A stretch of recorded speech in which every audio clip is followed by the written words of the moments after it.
નમસ્તે વિદ્યાર્થી મિત્રો, ગુડ મોર્નિંગ. કેમ છો? મજામાં? હું પરેશ ટાંક ફિઝિક્સના વિડીયો લેક્ચરની અંદર આપ સૌનું હાર્દિક સ્વાગત કરું છું. આજે વિદ્યાર્થી મિત્રો આપણે સ્ટાન્ડર્ડ 11ની અંદર ચેપ્ટર 3 એની ચર્ચા કરવાની છે. બરાબર છે? એના વિશે આપણે આગળ સમજવાનું છે. તો પ્રકરણ 3 જે છે એનું નામ છે સુરેખ ગતિ. ચેપ્ટરના નામ ઉપરથી આપણને અંદાજ આવે કે ખરેખર શું કહેવા માગે છે. તો એની અંદર પહેલો કોન્સેપ્ટ એવો છે કે ગતિ એટલે શું. ફિઝિક્સની અંદર બાળકો આપણે ચેપ્ટર પહેલું અને બીજું જોઈ ગયા. ચેપ્ટર નંબર 2 હતું માપન અને એકમ પદ્ધતિઓ. એની અંદર આપણે ચર્ચા કરી હતી. લાસ્ટમાં પારિમાણિક સૂત્રો જોયા હતા. પારિમાણિક સૂત્રોની વાત નીકળી છે તો એ તમને ફરી વખત એકવાર યાદ કરાવી દઉં કે પારિમાણિક સૂત્રો છે એ કોઈ પણ ભૌતિક રાશિનું હોય. કોઈ પણ ભૌતિક રાશિનું પારિમાણિક સૂત્ર હોય. એ ભૌતિક રાશિને આપણે શું જોઈએ? એની વ્યાખ્યા. આ વ્યાખ્યા જે છે એના બે સ્વરૂપ છે. કોઈ પણ પારિમાણિક સૂત્ર આ રીતે નક્કી કરવાનું આવે. એક જે છે એ શબ્દ સ્વરૂપ છે, એક જે છે એ સૂત્ર સ્વરૂપ છે. એમાં આપણે આનું કામ છે. સૂત્ર સ્વરૂપે જે વ્યાખ્યા આવી, દાખલા તરીકે હું એમ કહું કે એકમ સમયમાં કરવું પડતું કાર્ય એને કહેવાય પાવર. આ સૂત્ર ઉપરથી વ્યાખ્યા આવી, એના ઉપરથી જે સૂત્રાત્મક વ્યાખ્યા એનો એકમ નક્કી થાય. આ જે છે એ દબાણ નામની રાશિ છે, પાવર નામની રાશિ છે. આ કાર્ય છે એનો એકમ જૂલ થાય, આનો એકમ સેકન્ડ થાય. એટલે આનો એકમ મળ્યો જૂલ પ્રતિ સેકન્ડ. બાળકો, જૂલ પ્રતિ સેકન્ડ એકમ મળ્યો. હવે એનું પારિમાણિક સૂત્ર જોઈએ છીએ. તો મારે પીનું પારિમાણિક સૂત્ર લખવું હોય તો જૂલનું પારિમાણિક સૂત્ર M1L2 T-2 એના છેદમાં T1. એટલે પાવરનું પારિમાણિક સૂત્ર મને મળી ગયું M1L2 T-3. રેડી? આ પારિમાણિક સૂત્રો જે છે એ થોડાક તમારે યાદ રાખવાના જ છે કે બળ F એનું પારિમાણિક સૂત્ર M1L1 T-2. બરાબર છે? પછી કાર્યનું પારિમાણિક સૂત્ર મેં અહીંયા લખ્યું એમ કાર્યનું પારિમાણિક સૂત્ર M1L2 T-2. પાવરનું આપણે જોયું. એ રીતે દબાણનું પારિમાણિક સૂત્ર છે M1L-1 T-2. આ દબાણનું પારિમાણિક સૂત્ર છે. વેગનું પારિમાણિક સૂત્ર L1 T-1. પ્રવેગ એટલે કે એક્સેલરેશન એનું પારિમાણિક સૂત્ર L1 T-2.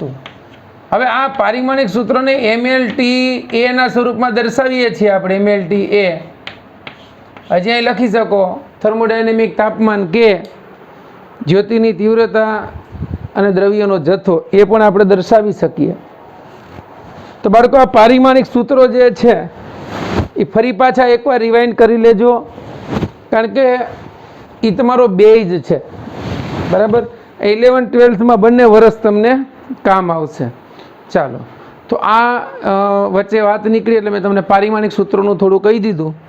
હવે આપણે ચેપ્ટર નંબર 3 જે છે એની ચર્ચા કરીએ.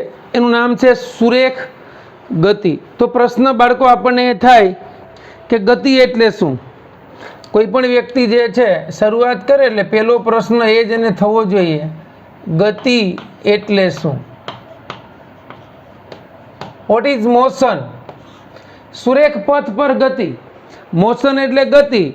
સુરેખ પથ, સુરેખ એટલે કેવું? સીધી રેખામાં જતું, એક જ પરિમાણ અથવા તો સ્ટ્રેટ. આને આપણે લખવું હોય તો મોશન. મોશન એટલે આપણે મોબાઈલ જે છે એના ઉપરથી જે શબ્દ આવ્યો, અથવા તો આના ઉપરથી મોબાઈલનો શબ્દ આવ્યો. મોબાઈલ એટલે ગતિશીલ, જે ગતિમાં રહી શકે. મોબાઈલ એટલે હરતું ફરતું. તમે જો મોબાઈલનો ગમે ને યુઝ કરી શકો. એમાં અહીંયા motion in A straight line. Motion in A straight line, આને કહેવાય સુરેખ પથ પર ગતિ. તો સ્ટ્રેટ લાઇનનો મતલબ એક સીધી રેખામાં ગતિ કરતું હોય. ઓકે, એ આપણે સમજશું હજી. એ પહેલાં ગતિ એટલે શું? What is motion? ગતિ વિશે તમે ધોરણ 9 ની અંદર અભ્યાસ કરી ગયા. ગતિની બહુ સિમ્પલ વ્યાખ્યા બાળકો તમને આપું તો ગતિની વ્યાખ્યા આવી આપી શકાય જ્યારે, આ યાદ રાખજો વ્યાખ્યા આ પ્રમાણે, આમ તો ટૂંકમાં વ્યાખ્યા છે એ તમને પછી કહીશ. જ્યારે વ્યક્તિ, વસ્તુ કે પદાર્થ, જ્યારે વ્યક્તિ, વસ્તુ કે પદાર્થ સમયની સાથે, બરાબર સમજો, કોની સાથે? સમયની સાથે પોતાનું સ્થાન, સમયની સાપેક્ષે પોતાનું સ્થાન બદલે તો તે કોણ? વ્યક્તિ, વસ્તુ કે પદાર્થ. વ્યક્તિ તરીકે હું અહીંયા આવી ગયો, સમય ગયો 1 સેકન્ડ 2 સેકન્ડ, મેં મારું સ્થાન બદલ્યું. એનો મતલબ શું થયો? વ્યક્તિ, વસ્તુ કે પદાર્થ સમયની સાથે પોતાનું સ્થાન બદલે તો તે બીજાની સાપેક્ષમાં ગતિમાં છે તેમ કહેવાય.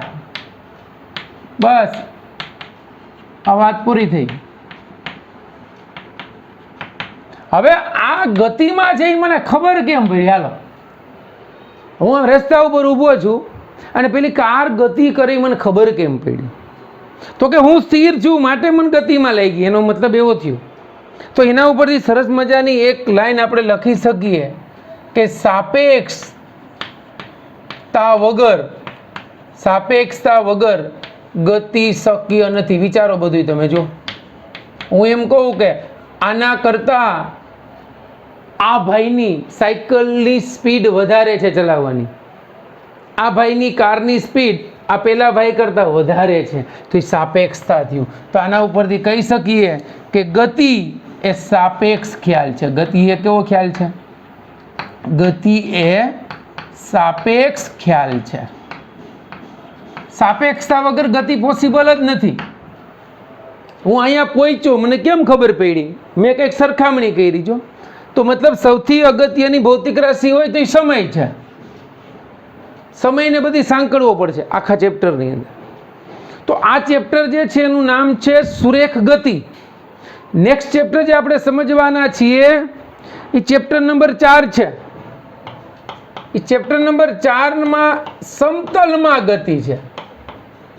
સમતલમાં ગતિ, મોશન ઇન એ પ્લેન.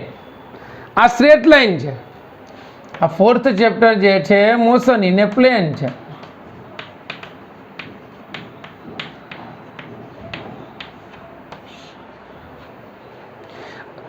અહીંયા આપણે જોયું કે ગતિ, હવે મને ખબર પડી કે જો રાત્રે ઊંઘમાંથી કોઈ ઉઠાડે ને કે ગતિ એટલે શું, તો આપણને ખબર પડવી જોઈએ. ગતિ એટલે કાંઈ નહીં, એક વ્યક્તિ, વસ્તુ કે પદાર્થ બીજાની સાપેક્ષે એનું સ્થાન બદલે તો એ ગતિમાં છે. પછી તમે કોઈ પણ વસ્તુ વિચારો. હું રાત્રે સૂતો ત્યારે મારા ઘરની સામે એક કાર હતી અને સવારે ઉઠ્યો ત્યારે એ કાર બીજા કોઈ વ્યક્તિના ઘરની સામે જતી રહી. એનો મતલબ એવો થયો કે મારી સાપેક્ષે એ કાર કેવી છે? ગતિમાં છે. હું કોઈ વસ્તુને સમય જતાં જતાં ત્યાં ને ત્યાં જોઉં છું. તો આ બોર્ડ આપણે બધા જોઈએ છીએ. અત્યારે જે વાગ્યા છે 10 મિનિટ પછી જોશો તો બોર્ડ અહીંને અહીંયા જશે. તો આ બોર્ડ ગતિમાં નથી. તો હકીકતમાં ગતિ કેવી કે ને? હવે વિજ્ઞાન તો એવું કહે છે કે વિશ્વનો પ્રત્યેક કણ ગતિ કરે છે. આપણી પૃથ્વી ગતિ કરે છે, વૃક્ષો દેખાય છે બધા ગતિ કરે છે, જેટલા ડુંગરાઓ દેખાય છે એ ગતિ કરે છે. વિશ્વનો પ્રત્યેક કણ ગતિ કરે છે. બરાબર છે? આપણે જે છે આકાશ ગંગાઓ છે એ ગતિ કરે છે. વિશ્વનો પ્રત્યેક કણ ગતિ કરે છે. તો ગતિ એ છે શું? કંઈ નથી, સાપેક્ષ ખ્યાલ છે. બરાબર. હવે 2 શબ્દો સમજાવી દઉં છું. બીજા મેં તમને કીધું કે આપણી પૃથ્વી આ સૂર્ય છે. અત્યારે આપણે વિચારીએ કે બ્રહ્માંડમાં સૂર્ય સ્થિર છે અને આપણી પૃથ્વી એની આસપાસ પરિભ્રમણ કરે છે. તો આ આપણું અર્થ છે, માનો કે આ અર્થ છે, ધ્યાન આપજો. હું જે બોલ્યો પરિભ્રમણ એ ખોટું બોલ્યો, બરાબર. પરિભ્રમણ આમ તો કહી શકાય કે સાચું છે, પણ પરિક્રમણ યાદ રાખજો. પરિક્રમણ અને પરિભ્રમણ આ બંનેમાં ફેર છે, ધ્યાન રાખજો. આપણે પરિક્રમા કહીએ ને, પરિક્રમા કોની હોય? જો સ્વામિનારાયણ ભગવાનના મંદિરમાં નિયમ એવો હોય કે તમે મેં જોયું છે ત્યાં સુધી, પગે લાગો ભગવાનને, પછી પાછળના ભાગમાં આમ થઈ અને કાંટો મારીને આવવાનું. ઓકે, હાલો, કદાચ બધાને એની ન ખબર હોય, પણ શંકર ભગવાનના મંદિરમાં જાઓ અને અહીંથી આમ જાઓ છો ત્યાં પહેલાં બોલાને આમ પગે લાગી અને પછી પાછા રિટર્ન આવીએ છીએ, બરાબર. તો એ શું કરીએ છીએ? પ્રદક્ષિણા, પરિક્રમા. તો પરિક્રમણ એટલે શું ખબર છે? પરિક્રમણ એટલે કોઈની આસપાસ ફરવું, કોઈની આસપાસ ફરવું. હવે તમે વિચારી લો, તો આ પૃથ્વી છે, સૂર્યની આસપાસ ફરે છે, એને કહેવાય પરિક્રમણ. હવે હું અહીંયા ઊભો આમ ફરું છું, આમ ફરું તો હું મારી સાપેક્ષે ફરું છું, એને કહેવાય પરિભ્રમણ, અથવા આને ધરી ભ્રમણ કહેવાય. પોતાની ધરી ઉપર ફરવું.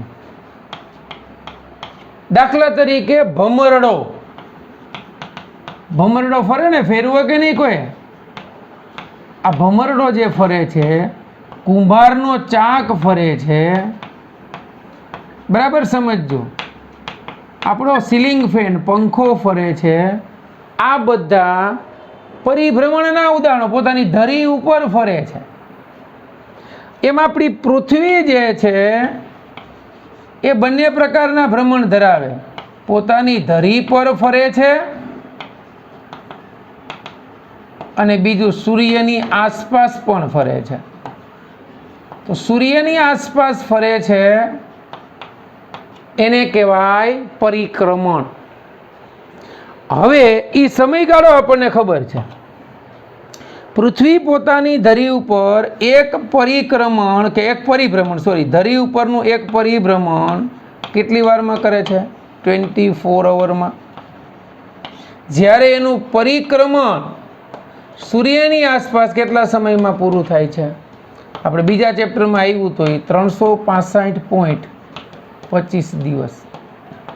યાદ કરો, જ્યારે આપણે પ્રકાશ વર્ષની વાત કરતા હતા ત્યારે આપણે આની ચર્ચા કરી હતી.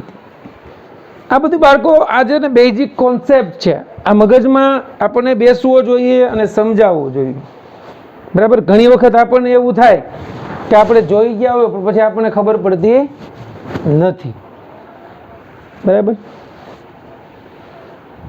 ચાલો, હવે આમ આપણે વિચાર્યું કે બ્રહ્માંડમાં સૂર્ય સ્થિર છે. હકીકતમાં તો આકાશગંગાની સાપેક્ષે સૂર્ય ગતિ કરે છે, બરાબર. ઓકે, તો આપણને આ પરિભ્રમણ અને પરિક્રમણનો ભેદ સ્પષ્ટ થયો છે. રેડી? ચાલો, હવે આપણે આગળ વધીએ. અહીંયા ગતિની વ્યાખ્યા જોઈ કે ગતિ એટલે જ્યારે વ્યક્તિ, વસ્તુ કે પદાર્થ સમયની સાથે પોતાનું સ્થાન બદલે ત્યારે એ પદાર્થ બીજાની સાપેક્ષમાં ગતિમાં છે એમ કહેવાય. તો બાળકો, એ ગતિના આ જે ગતિ છે, મોશન, ગતિના 3 પ્રકાર છે. કેટલા હે? 3 પ્રકાર છે ગતિના. એક છે રેખીય ગતિ,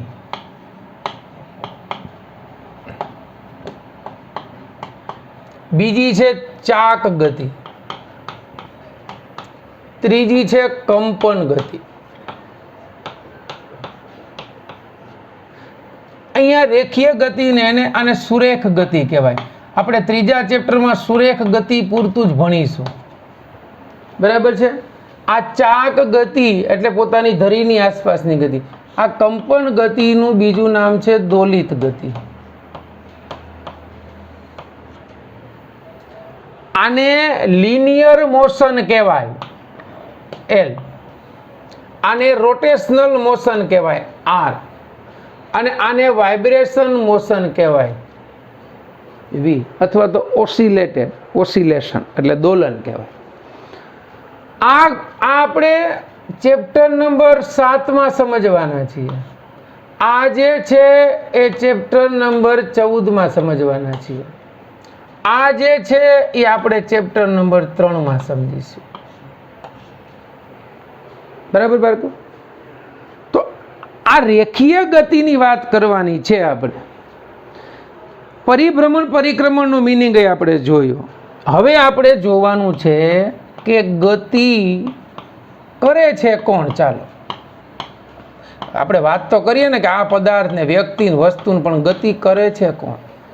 તો નાનામાં નાનો કણથી માંડી અને બ્રહ્માંડનો મોટામાં મોટો પદાર્થ ગતિ કરે છે. તો હવે પ્રશ્ન એ થાય કે કણની વ્યાખ્યા, કણ કોને કહેવાય? કણ એટલે શું? કણની વ્યાખ્યા વૈજ્ઞાનિકો એવું આપે છે કે દળ ધરાવતો બિંદુવત પદાર્થ.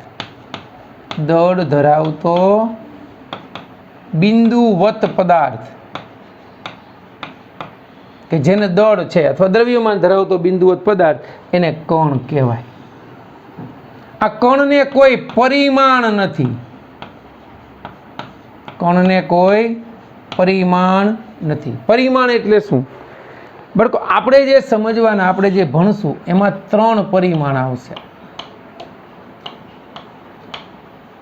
આ જે 3 પરિમાણ જે છે એ ક્યાં ક્યાં આવશે? એક લંબાઈ, એક પહોળાઈ અને એક ઊંચાઈ. લંબાઈ, પહોળાઈ અને ઊંચાઈ, આ 3 પરિમાણ આપણે આવશે.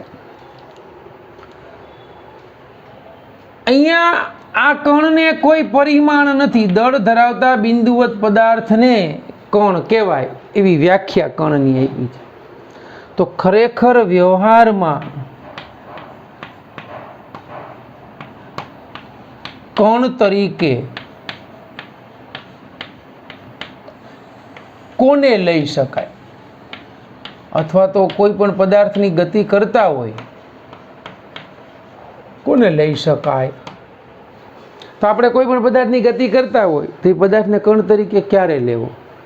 એના ક્રાઇટેરિયા છે, એના 2 નિયમો સરસ આપ્યા છે. પહેલું, બરાબર સમજો, જ્યારે કોઈ પદાર્થ, ઘન પદાર્થ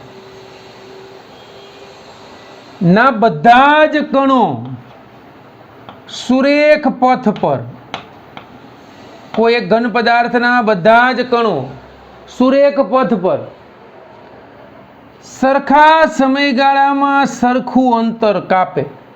આ પદાર્થની અંદર ધારો કે 100 જેટલા કણો છે, તો આ કણ અહીંયા પહોંચ્યો એટલે એને જે ડિસ્ટન્સ કાપ્યું, આ કણો તો અહીંયા પહોંચ્યો એને જે ડિસ્ટન્સ કાપ્યું, સુરેખ પથ પર ગતિ કરતા ઘન પદાર્થના બધા જ કણો જો સરખા સમયમાં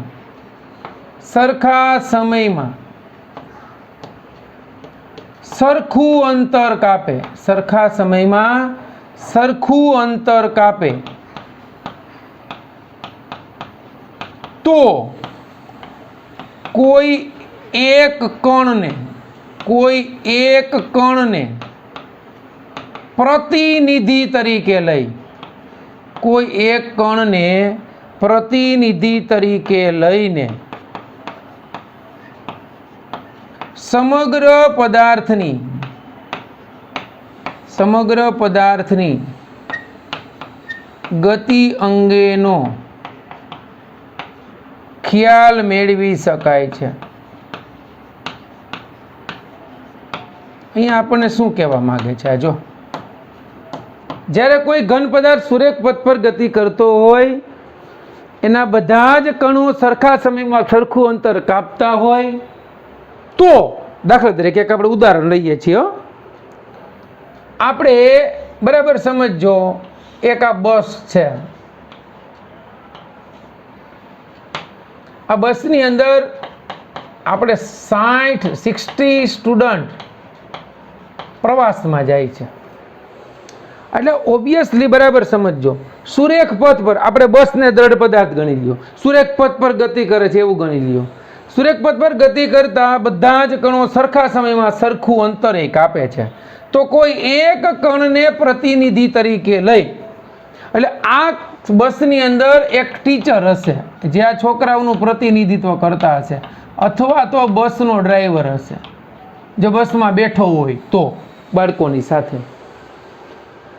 એકને પ્રતિનિધિ તરીકે લઈ અને સમગ્ર પદાર્થની ગતિ અંગેનો ખ્યાલ મેળવી શકાય. હવે માનો કે કોઈ 60 સ્ટુડન્ટ છે, એમાં કોઈના વાલીનો ફોન આવે અને એના ટીચરને એમ પૂછે કે તમે ક્યાં છો, એટલે એના ટીચર એમ કહે કે અમે અમદાવાદ છીએ. એનો મતલબ એવો થયો કે આ 60 બાળકો પ્લસ એક ટીચર પ્લસ ડ્રાઈવર, આ 62 જણા અમદાવાદમાં હશે. એટલે આખો દ્રઢ પદાર્થ 62 કણોનો બનેલો એવું થઈ ગયું. અને એક કણના અભ્યાસ પરથી આખા પદાર્થ વિશેની માહિતી તમને મળી શકી. તો આ જે છે એ શું થયું, ત્યારે આવા કિસ્સામાં આપણે એ પદાર્થને કણ તરીકે લઈ શકીએ છીએ. હવે આખું બસનું તંત્ર એક કણ થઈ ગયું, બરાબર. એક કેસ આ. બીજો કેસ શું કીધું, જ્યારે બે પદાર્થોની ગતિનો અભ્યાસ કરતા હોય, જ્યારે બે પદાર્થોની ગતિનો અભ્યાસ કરતા હોય ત્યારે, જ્યારે બે પદાર્થની ગતિનો અભ્યાસ કરતા હોય ત્યારે બે પદાર્થો વચ્ચેના, કોઈ પણ બે પદાર્થો વચ્ચેના અંતરની સરખામણીએ, બરાબર સમજો, અંતરની સરખામણીએ અથવા તો બે પદાર્થો વચ્ચેના ખૂબ જ મોટા અંતર માટે, મોટા અંતરની સાપેક્ષે બે પદાર્થની ગતિનો અભ્યાસ કરતા હોય ત્યારે બે પદાર્થો વચ્ચેના ખૂબ મોટા અંતરની સાપેક્ષે તેમના પરિમાણ અવગણી શકાય તેટલા ઓછા હોય, અવગણી શકાય તેટલા ઓછા હોય ત્યારે તે પદાર્થને કણ તરીકે લઈ શકાય. તો આનું ઉદાહરણ આપણે જોતું હોય તો જ્યારે આપણે બે પદાર્થો, એટલે કે એક પૃથ્વી અને બીજું સૂર્ય, પૃથ્વી અને સૂર્ય વચ્ચેના, કે પૃથ્વી અને સૂર્યની ગતિની ચર્ચા કરતા હોય, ગતિની ચર્ચા વખતે બંનેને કણ તરીકે લેવામાં આવે છે. શું કામ, ખબર પડી ગઈ? હવે બંનેને કણ તરીકે લેવામાં આવે છે. શું કામ બંનેને કણ તરીકે લેવામાં આવે, આપણને હવે અંદાજ આવી જવો જોઈએ.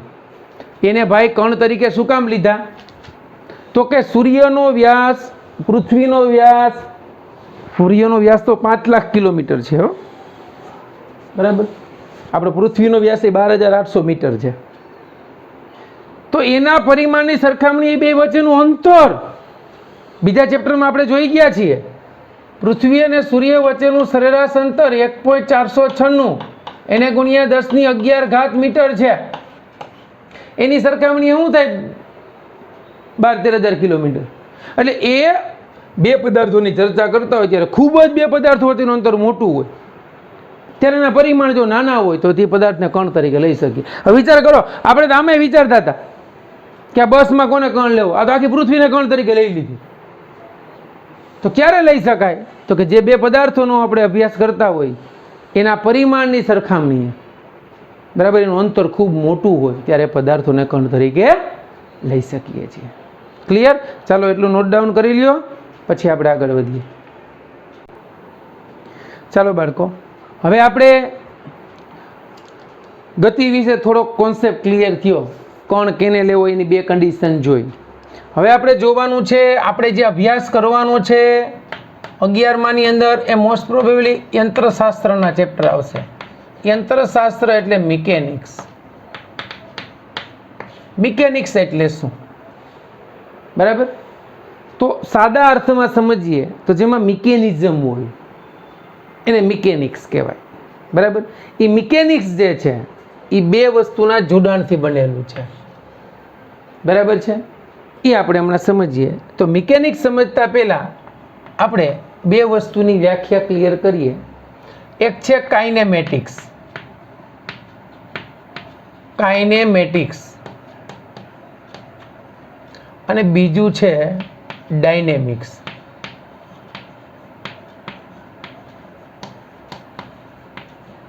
બરાબર સમજો. આ કોન્સેપ્ટ સમજી લઈએ પછી આપણે આપણો લેક્ચર પૂરો કરીએ. કાઇનેમેટિક્સ અને ડાયનેમિક્સના મિશ્રણને મિકેનિક્સ કહેવાય. બરાબર. આ કાઇનેમેટિક્સ પ્લસ ડાયનેમિક્સ એટલે મિકેનિક્સ થઈ ગયું. હવે આપણે એ સમજવાનું છે કે કાઇનેમેટિક્સ એટલે શું. કાઇનેમેટિક્સને કહેવાય શુદ્ધ ગતિ વિજ્ઞાન. કેવું? શુદ્ધ ગતિ વિજ્ઞાન. કેવું શુદ્ધ ગતિ વિજ્ઞાન? દાખલા તરીકે આપણને એમ ખબર છે કે ભાઈ મારા હાથમાંથી આ ચોક પડે તો નીચે જ પડશે. મારા સર ક્લાસમાં બોલે તો મને સંભળાવવું જ જોઈએ. હું રાળ નાખું તો આજુબાજુ વાળા મારે આમ જોવા જ જોઈએ. કેમ ભાઈ? તો કે સંભળાય તો જોવે જ ને. તો ગતિનું વર્ણન કરીએ છીએ ત્યારે બરાબર સમજો. જેમ આમાં આપણને આવા પ્રશ્નો થયા કે આવું થવું જોઈએ ને, એમ ગતિનું કોઈ પણ પદાર્થની, બરાબર સમજો, કોઈ પણ પદાર્થની ગતિની ચર્ચા કરતી વખતે આપણે પ્રશ્ન તો છેલ્લે એ જ આવે ને, ગતિ કરે કે નહીં જોવાનું છે. કોઈ પણ પદાર્થની ગતિની ચર્ચા કરતી વખતે જો ગતિના કારણોની ચિંતા કરવામાં ન આવે તો એને કહેવાય કાઇનેમેટિક્સ, શુદ્ધ ગતિશાસ્ત્ર. ચોખ્ખો, બીજી માથાકૂટ કાંઈ નહીં. આ અશુદ્ધ નથી પણ આ ખાલી ગતિશાસ્ત્ર છે. તો કાઇનેમેટિક્સની વ્યાખ્યા, ડાયનેમિક્સની વ્યાખ્યા શું લખશું ખબર છે? કોઈ પણ પદાર્થની ગતિની ચર્ચા કરતી વખતે, પદાર્થની ગતિની ચર્ચા કરતી વખતે તેમના એટલે કેના ગતિ શું કામ થાય છે? તેમના કારણોની અથવા તો તેમની ગતિના કારણોની ચિંતા કરવામાં આવે. ચિંતા કરવી આપણે ઉપાધિ નથી કરવી. ચિંતા કરવામાં આવે એને કહેવાય ડાયનેમિક્સ. અને ચિંતા કરવામાં ન આવે, બરાબર, એને કહેવાય કાઇનેમેટિક્સ. એટલે અહીંયા ચિંતા કરવી એટલે શું? તો કે આમાં જાજુ ડીપમાં નહીં જવાનું, આમાં જાજુ જવાનું એના ગુણધર્મો ચકાસવાના. બીજું, શા માટે ગતિ થઈ? બીજા ઘણા બધા પ્રશ્નો. આમ જ કેમ થયું? આમ જ કેમ થયું? તો ગતિના કારણોની ચિંતા કરવામાં આવે એને કહેવાય ડાયનેમિક્સ. ડાયનેમિક એટલે ગતિશીલ. અહીંયા ચિંતા કરવામાં નથી આવતી. અમુક હોય ને બિંદાસ માણસો, એ હાલ તો એમ હાલવા દે, એમ પદાર્થ ગતિ કરે ભલે ને કરે, આપણું વાંધો. તમે એમ કહો ને સૂર્ય સ્થિર છે પૃથ્વી ગતિ કરે તો બરાબર છે. તમે એમ કહો સૂર્ય ગતિ કરે પૃથ્વી સ્થિર છે, બરાબર છે. એ ના જ ન હોય કાંઈ. શું કામ થાય, કેમ થાય, આમ જ કેમ થાય? જો આવા પ્રશ્નો, ઓલું સફરજન પડ્યું એને ન થયા હોત ને તો ગુરુત્વાકર્ષણનો એવડો મોટો નિયમ શોધી ન શક્યા હોત. એને ત્યારે જો કાઇનેમેટિક્સ અને ડાયનેમિક્સ બે વસ્તુનું સંયોજન કરી અને એને યંત્રશાસ્ત્રના જબરદસ્ત નિયમો આપ્યા જે ગતિના નિયમો તરીકે ઓળખાય છે. ન્યૂટનના ગતિના નિયમો, પહેલો, બીજો અને ત્રીજો નિયમ, જે આપણે ચેપ્ટર 5માં સમજશું. પણ અહીંયા વાત એ છે કે કાઇનેમેટિક્સ એટલે શું? તો કે જે પદાર્થની ગતિની ચર્ચા કરતી વખતે એના કારણોની ચિંતા કરવામાં ન આવે, શું કામ થઈ એ, અને અહીંયાની ચિંતા કરવામાં આવે એને કહેવાય ડાયનેમિક્સ. અને કાઇનેમેટિક્સ અને ડાયનેમિક્સના મિશ્રણને કહેવાય મિકેનિક્સ, એટલે કે યંત્ર શાસ્ત્ર. એટલું ક્લિયર થયું બાળકો? તો હવે આ જે ચેપ્ટર છે એની આ પ્રસ્તાવના આજે આપણે લેક્ચરમાં જોઈ. નેક્સ્ટ લેક્ચર જે છે એની અંદર ધ્યાન આપજો. સૌથી પહેલાં આપણે આ 3 વસ્તુ સમજશું, બરાબર. એક નિર્દેશ ફ્રેમ, સ્થાન, સ્થાનાંતર, એટલી વસ્તુ નેક્સ્ટ લેક્ચરમાં સમજાવી છે. અને પથ લંબાઈ. જો 9th 10thમાં તમે થોડું ઘણું ભણ્યા હોય તો રિફર કરજો. એટલી વસ્તુ મારે નેક્સ્ટ લેક્ચરમાં તમને સમજાવી છે. નિર્દેશ ફ્રેમ એટલે શું, સ્થાન એટલે શું, સ્થાનાંતર એટલે શું, પથ લંબાઈ એટલે શું, અને આપણે વાત કરતા હતા ગતિની 1 ડાયમેન્શન, 2 ડાયમેન્શન અને 3 ડાયમેન્શન એટલે પરિમાણ, 1 પારિમાણિક, દ્વિપારિમાણિક અને ત્રિપારિમાણિક ગતિ. એની ચર્ચા નેક્સ્ટ લેક્ચરમાં કરશું. ચાલો આ લેક્ચર અહીંયા સુધી રાખીએ છીએ. Best of luck.